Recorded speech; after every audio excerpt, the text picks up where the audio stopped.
A very pleasant good evening, ladies and gentlemen. Welcome to this special edition of Tornado Talk, coming from virtual locations, throughout the country. And very glad to be joined this evening by a special guest, newly announced head men's lacrosse coach, Darry Thornton. Coach, thanks for joining the program. Phil, thanks. Thank you. Thank the staff for having me.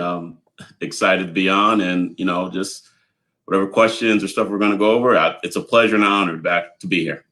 Great, Coach. First of all, where are you coming into this broadcast from? Where are you located at this very moment in the United States? Good old, you have COVID-19 going on and everything with our pandemic. I'm actually in New York State. I'm not in the city. I'm actually outside of Albany, New York, the capital, in Schenectady, New York, is where I live. So, Big Apple, city. But I kind of live in a rural area and everything, even though I live outside of, Albany. So coming to you from Schenectady, New York, sir. Very good. And your position as the new head men's lacrosse coach became official on Friday. The announcement was made on Friday, and I know you hit the ground running, Coach. First, just a very kind of general question. How does it feel to be the new head men's lacrosse coach at Brevard College? It feels surreal. Just getting back and, just coaching and going to a spot that, is growing not only in athletics, but in academics as well. You use the word excited. I'm more than excited. It feels so surreal. And I wish I could show you my cell phone with all the text messages I got on, Friday and Saturday from, former players, coaches in our business, Division 1, 2, and 3.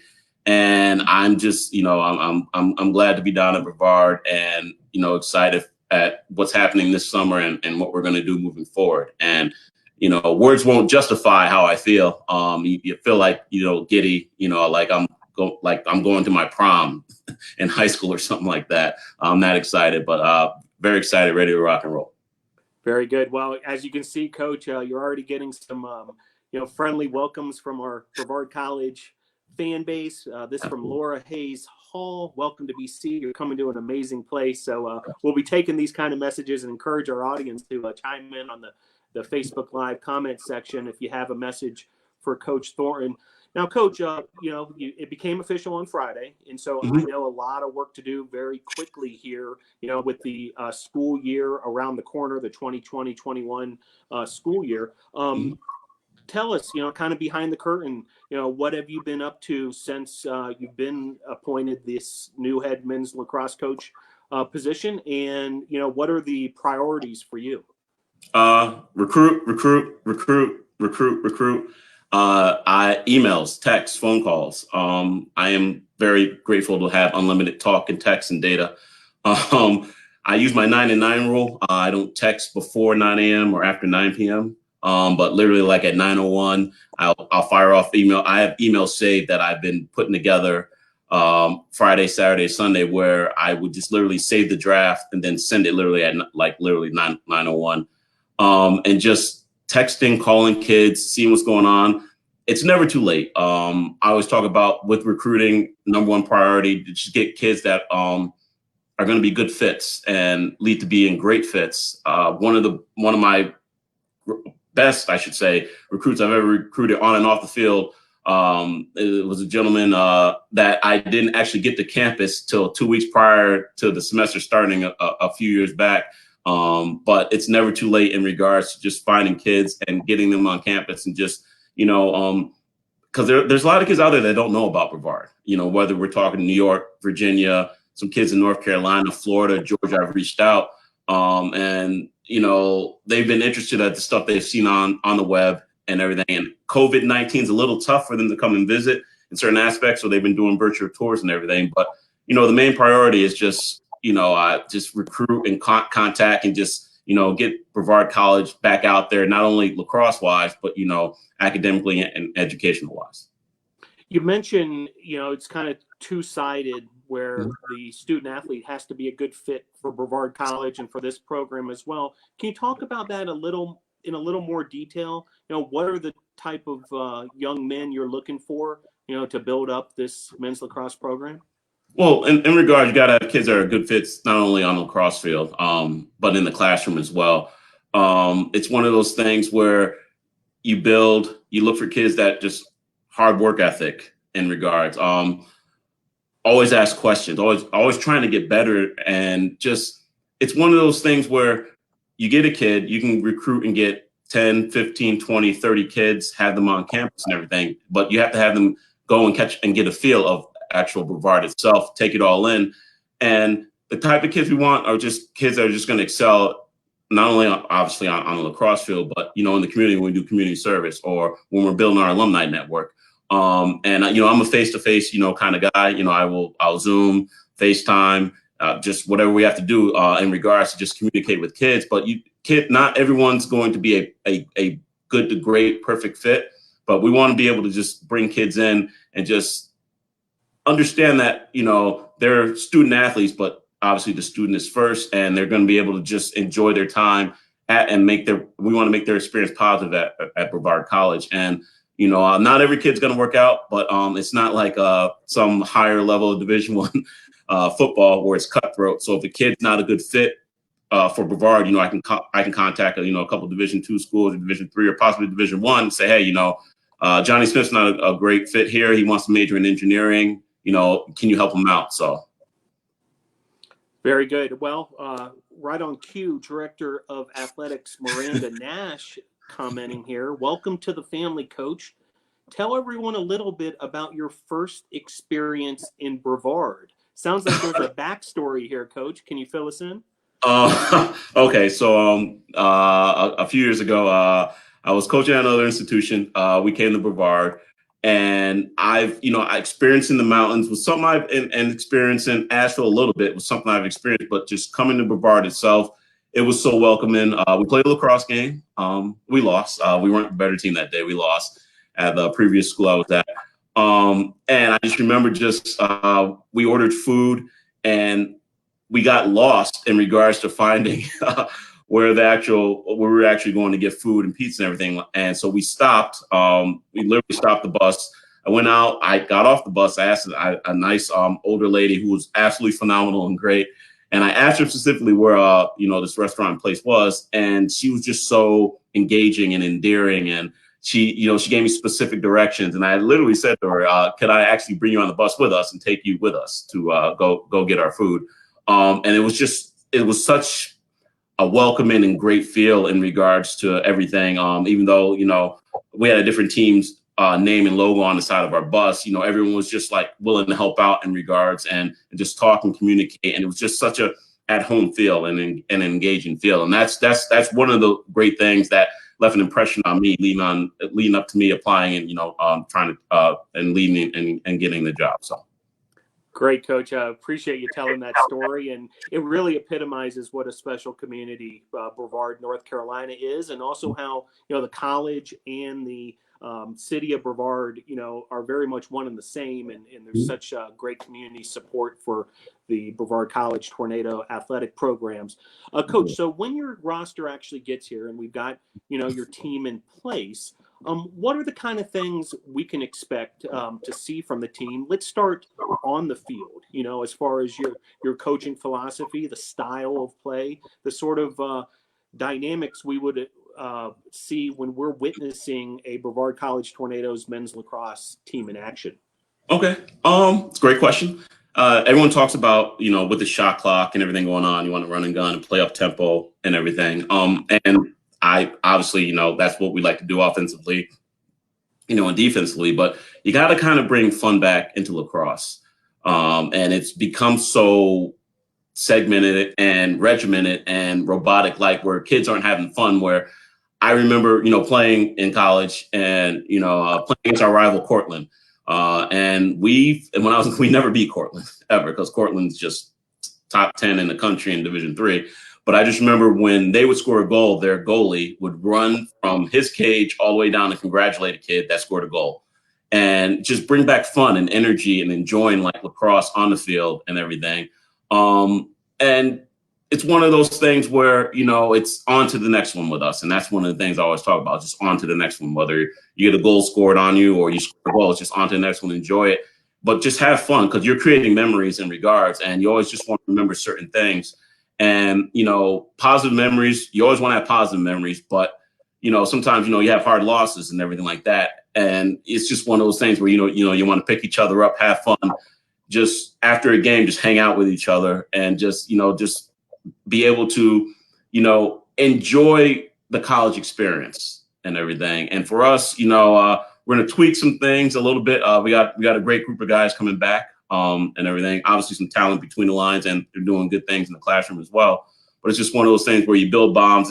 It's like, it's a brotherhood, it's a fraternity, and it's just something like you just want to make positive for the kids. And we're gonna have a little fun in regard to certain. I don't want to give too much away, but it's definitely going to be a difference in a positive way, in a good way at Brevard for us. Yes.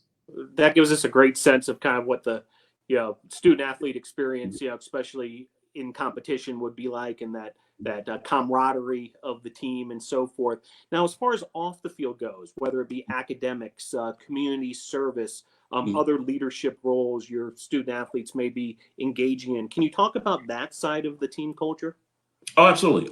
You know, you want to engage the community on campus, off campus. Whether we're in Brevard, we're in the Brevard community, whether we actually go to Asheville. It could be, you know, it's not just about, you know, engaging the community and doing community service during Thanksgiving or necessarily the holidays, Christmas, stuff like that.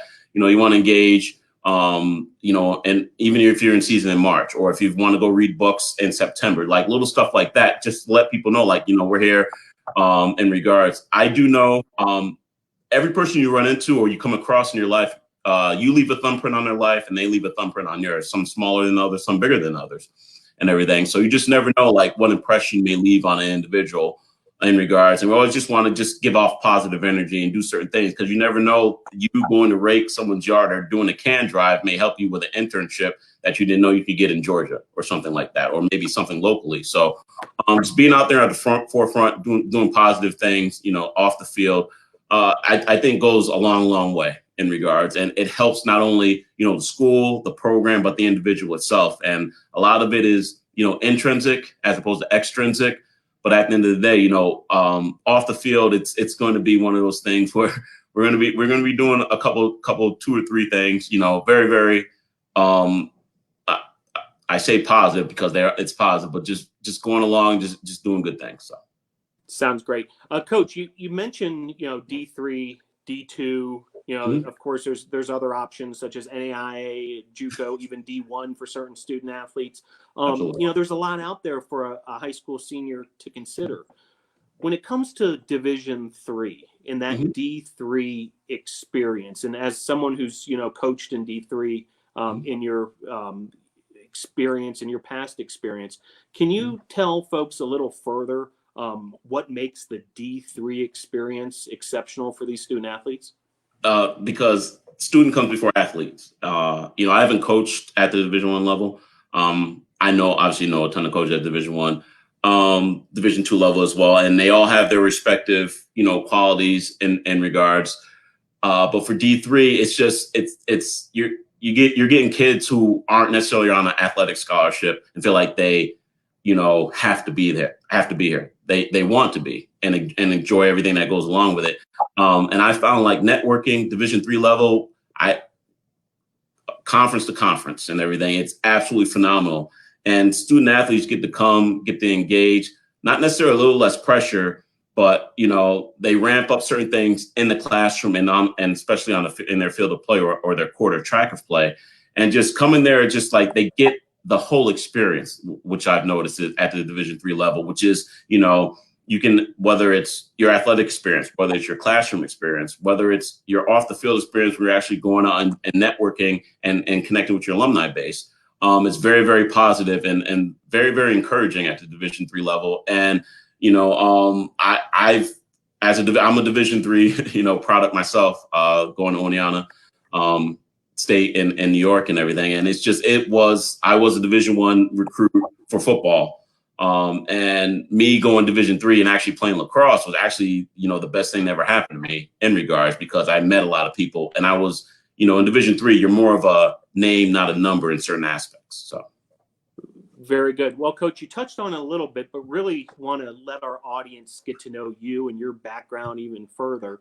Can we start, kind of in your youth, as far as sports go, and, your early memories of playing competitive sports? You mentioned football, lacrosse. Can you kind of tell folks how you got started in sports as a youth, and then, maybe take us through your high school and then your first college experiences? Wow, long time. I'm kidding. So for me, going back, playing sports, growing up, it was, football, basketball, track, or baseball.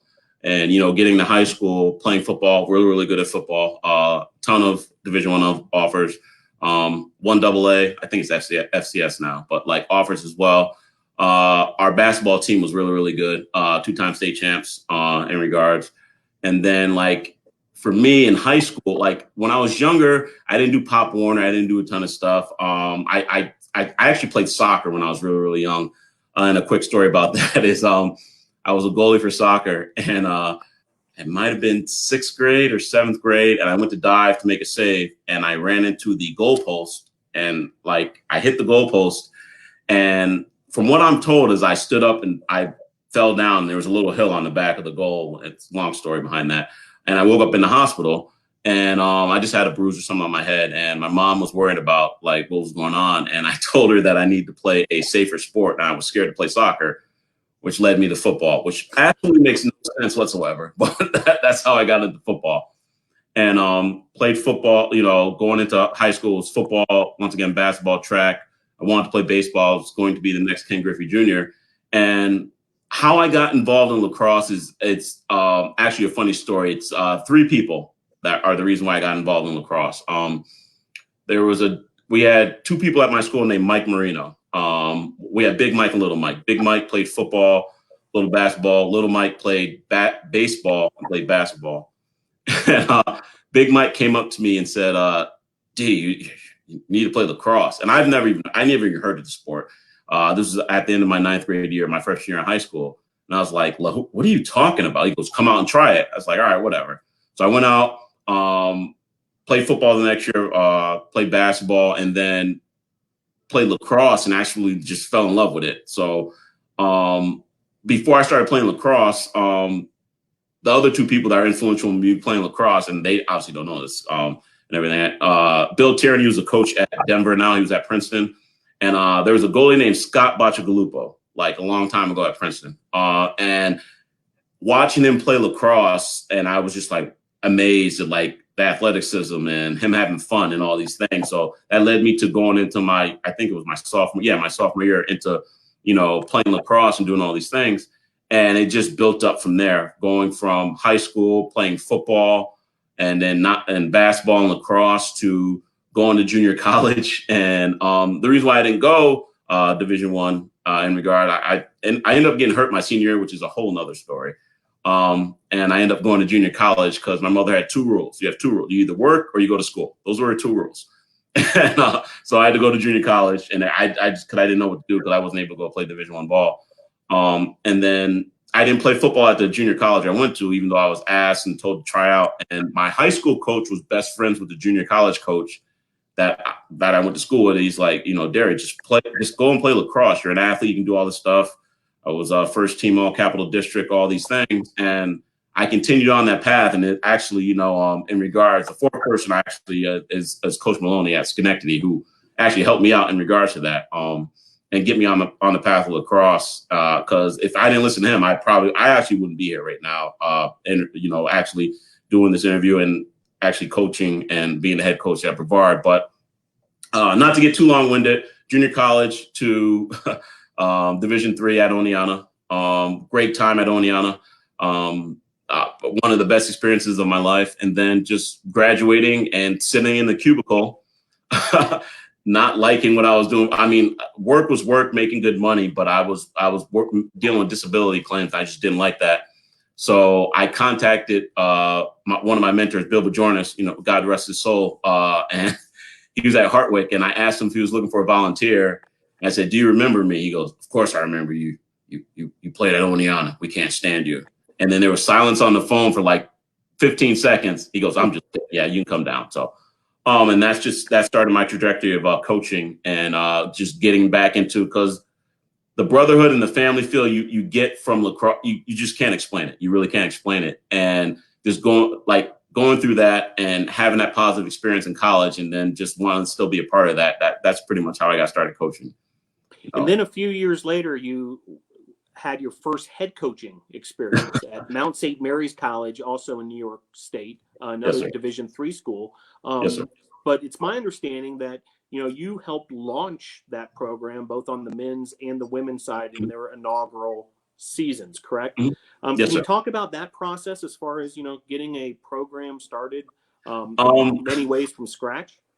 It's not easy, in regard, especially just Newburgh, New York, great place. You're right next to Long Island and downstate, so you have your Long Island kids in regard that you can get up. You have your downstate kids from your Yorktowns, your John Jays that you can actually get up there as well.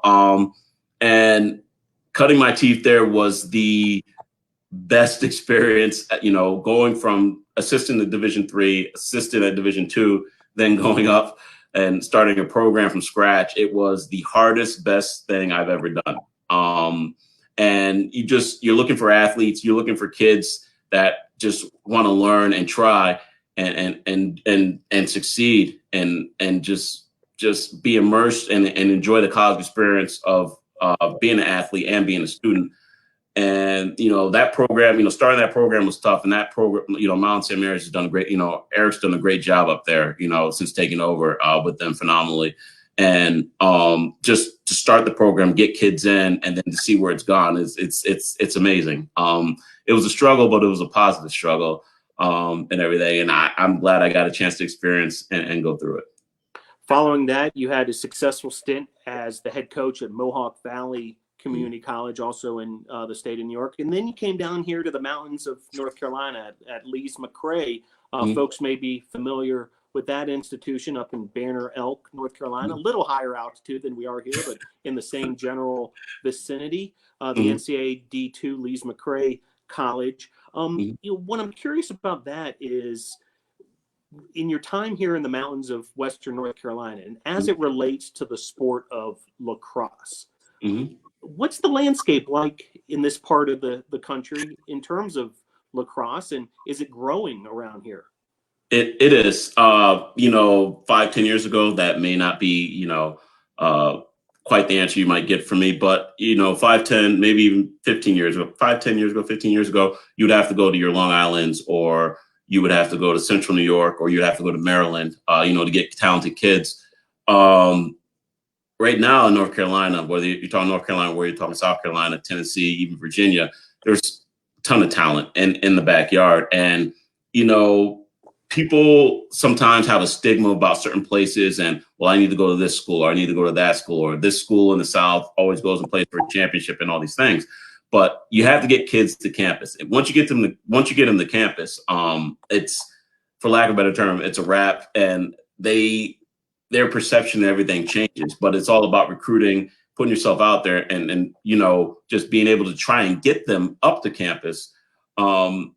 Lacrosse in Western North Carolina has changed and has grown.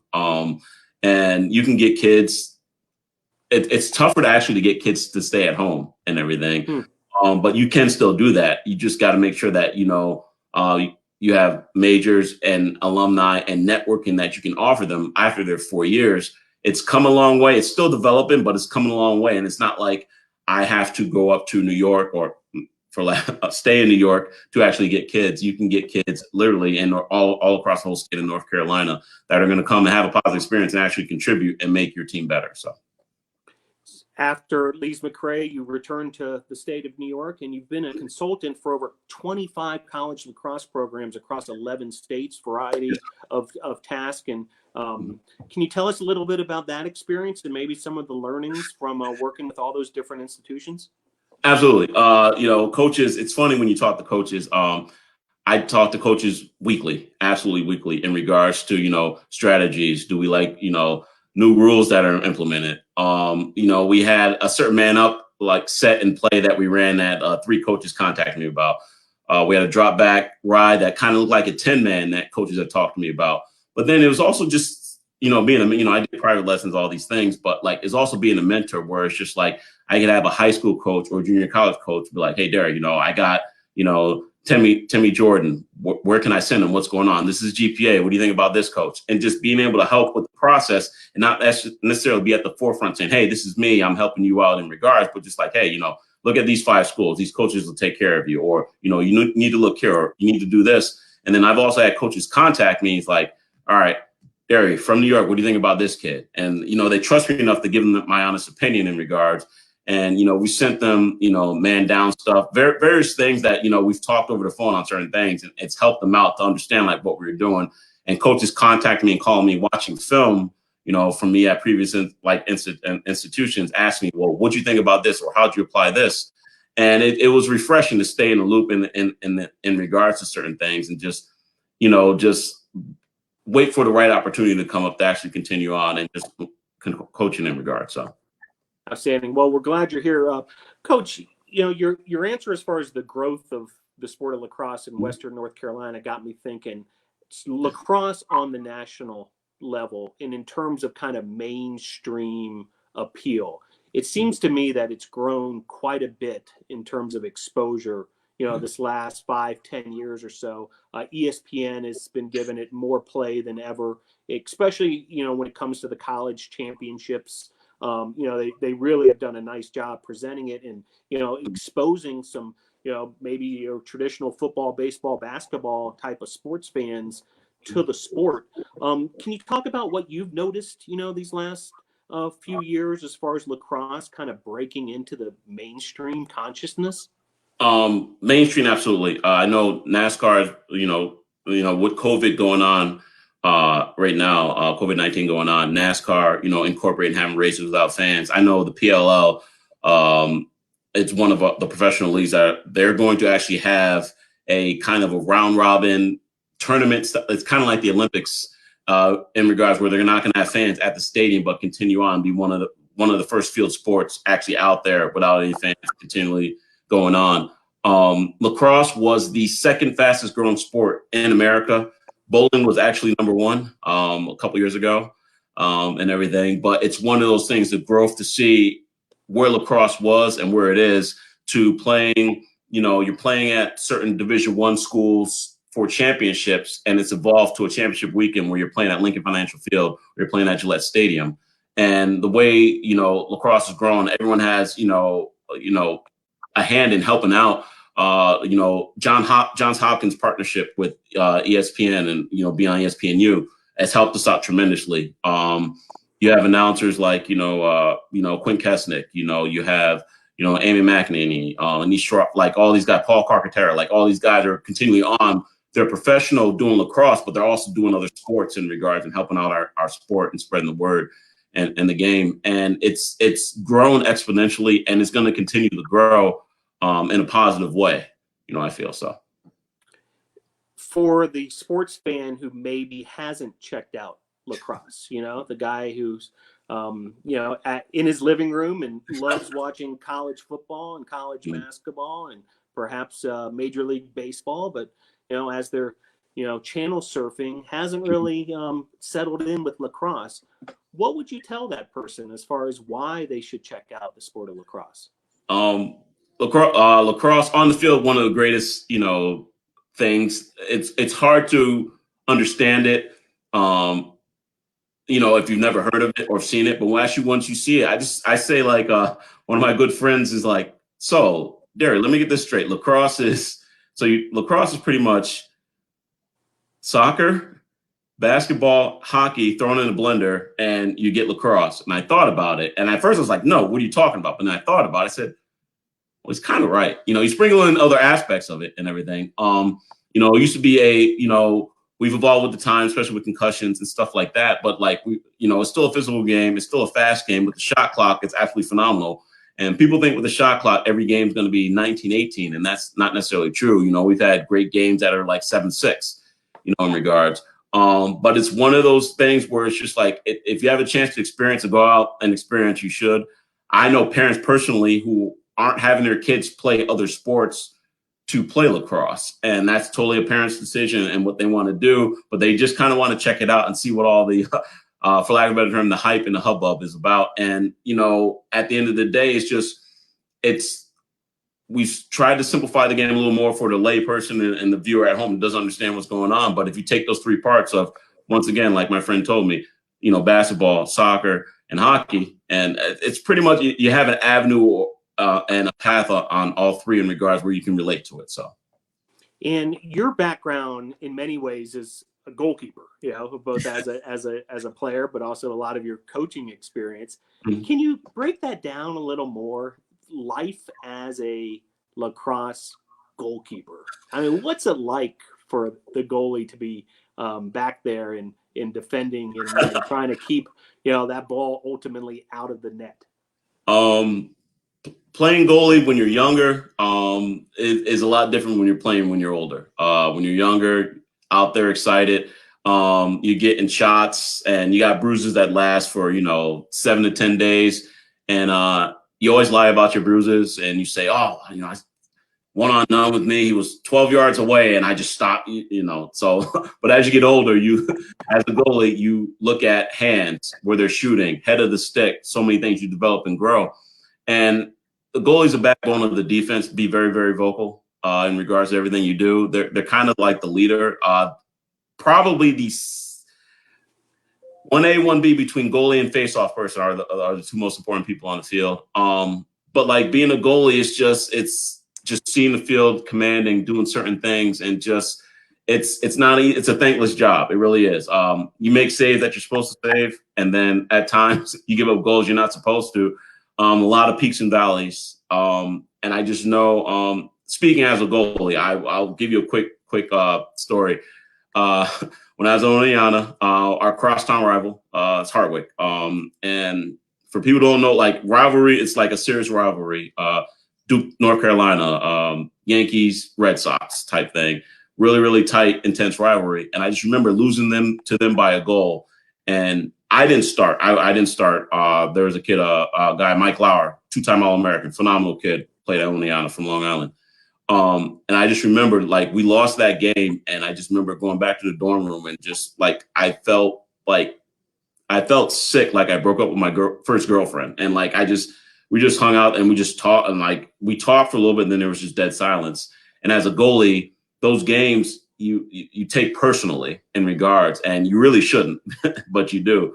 And there's, you know, it's tough being a goalie and a lot of pressure being a goalie, but, you know, it's also fun and very, very energetic. And, you know, I think, you know, as you grow and you get older and everything like that, you know, you get wiser and you play, like, you know, when I was playing summer league, you play angles more and everything like that. And there's a lot more going into it, but it's very, very positive. It's very, very tough to play, but it's very, very positive, you know, in regards. So much of our Tornado Talk audience, you know, very well maybe some of those lay people who are eager to learn more about the sport of lacrosse. And you mentioned the face-off specialist. Can you break that one down for us a little more as far as, you know, what makes a good face-off specialist? Just like in football, low man wins. So you gotta get low, quick hands. Timing is everything. You know, TD Ireland, arguably the best face-off guy in the country. I still like Trevor Baptiste. People who watch know who Trevor Baptiste is. But it's just, face-off is a thankless job. It really is. It's hard, and you take 200 to 300 a year in games. We're not even including in practices and everything. And you know, being a face-off person, it's not like, you know, hockey where, you know, drop the puck, quick move, and face-off can be a grind, really, really grind. And sometimes face-off guys they have to leave practice early because they got to go get an ice bath because they're hurting that bad. And as the season goes on with face-off guys, they're so worn down where we have to give them practices and times off where they just do stick work because they're so tired, or their back's hurting, or their knees are hurting. And you know, the Faceoff godfather, for lack of a better term. If you guys get a chance, look up Greg Gurillian. He played at Penn State. He is the man in regards to like showing it's one knee nation, it was, and everything like that. And it's one of those things where if you go and see what goes into the time and practice and the prep work, it's being a face-off person actually probably the time, the work, and everything you have to put in it's tough. But like being a goalie, it is kind of a thankless job. I wouldn't want to do it. I've tried to face off. No, I a couple of times I'm done. I can't do that. And once again, they don't get enough credit for what they do and as a specialized part of our sport. So. Very good. Well, Coach, before I let you go, in case there's any recruits, perhaps parents of high school student athletes who may be watching this program and trying to learn more about Brevard College and the Brevard College men's lacrosse program, what would your message be to anybody who may be interested in Brevard College men's lacrosse? Come down and check it out. I check us out. As someone who, outside of Schenectady, it's city. I kind of live in a suburb, but city. But like, I always say I look like my dad and I act like my mom. My mom's a big vibe person, and just to get the vibe and the feel and how everyone's there to help you out in regards to certain aspects. The college community is awesome, absolutely awesome. Academically phenomenal. Facilities are being built. Stuff is being put into place, and Miranda's been absolutely great in regards to the vision of not only athletics but the college itself. And it's one of those things where come down and try and experience that firsthand. And I just can't explain it to you in regards to that aspect. But like lacrosse wise, it's just, I always say we're going to take care of you on and off the lacrosse field. And just we're gonna play a style of lacrosse that's similar to everyone, but it's a little different. You're gonna be able to enjoy. Build a great alumni network. So when you come back for alumni games, the alumni get to talk to the guys, and the coaching staff doesn't even have to be there. It's one of those things we're going to get prospect days going, so many things. And it's a great time, to be a tornado, no matter what sport you're involved in and everything. And I just think, the future is bright. And when we talk about lacrosse, it's just one of those things, just like, you're trying to take high school boys and groom them to young men. That's what you're trying to do. And just, you got to be able to take care of them in regards. And I just think it's one of those things, just come down, experience, and just have real face-to-face conversations with, myself or Coach Patterson in regards. And it's going to be a positive and great experience that you're going to enjoy and talk about for the next 3-4 decades. Before I let you go, you mentioned Coach Patterson. And by the way, I do want to recognize some of these Facebook messages still flowing in here. This one from Catherine Parnell. We're so excited to have you. Welcome, Coach. Absolutely. Thank you, Catherine. Coach Patterson, Andrew Patterson, Yes, your sir. assistant coach. Can you Yes, tell sir. folks a little bit about him and how valuable he is to this program? To be honest, I didn't even know who Coach Patterson was until I did a little research, in regards to him being here, coming from, Catholic, coaching, really good strength and conditioning, positive on, coaching defense. His job, him recruiting and doing what he's done these past few months. Wow.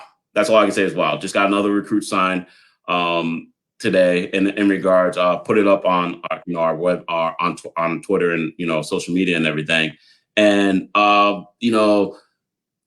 he's gone out, took the bull by the horns and ran with it. And it's done a positive and great job for us and getting kids in until we actually found the CEO and head to actually run the team.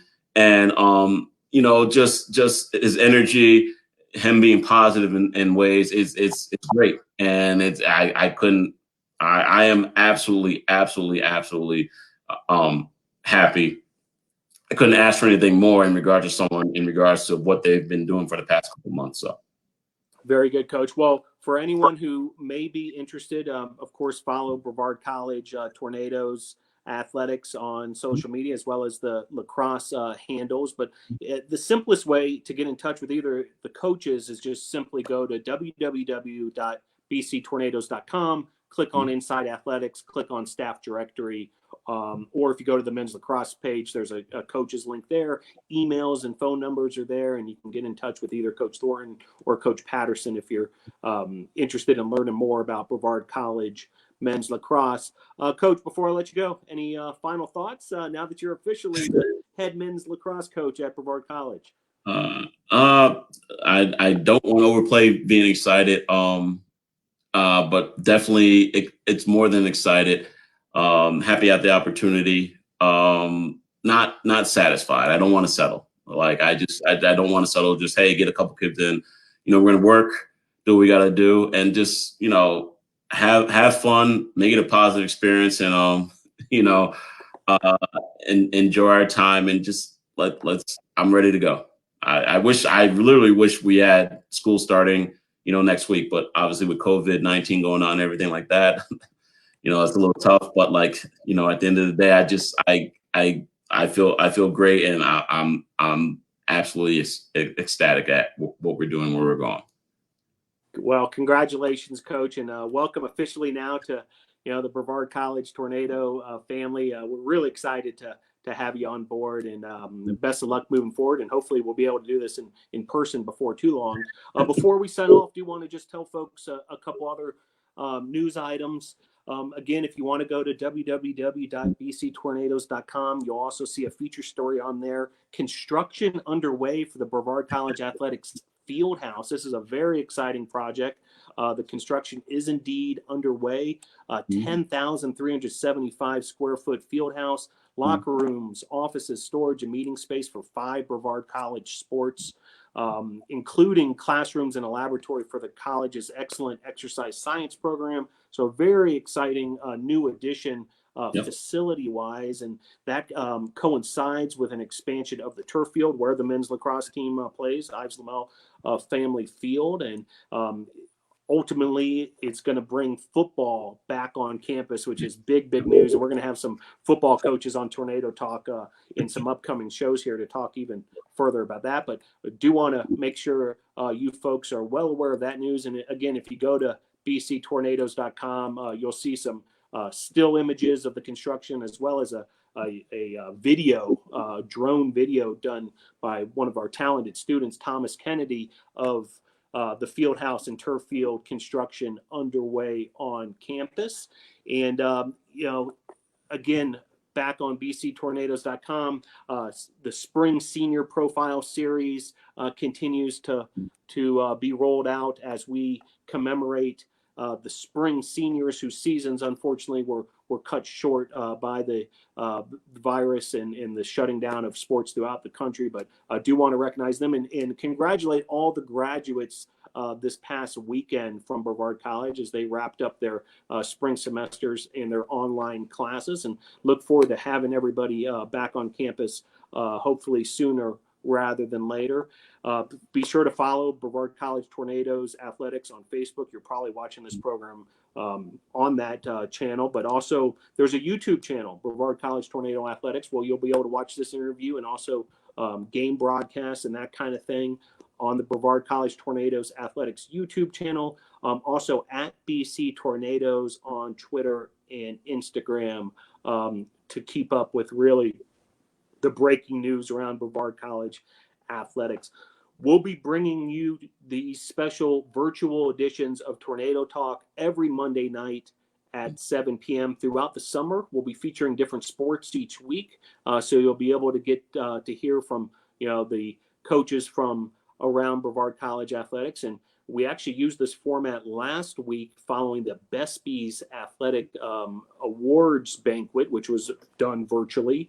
And there's some, if you go to the YouTube page or in the Facebook archives, you'll see women's lacrosse, football, and cycling all featured on these special editions of Tornado Talk. Well, want to thank everybody for joining tonight's special show. Want to again officially welcome and congratulate Coach Thornton and welcome him to the Tornado family. Coach, thanks for joining us. I'm great we were able to make this happen, tuning in all the way from New York. You were.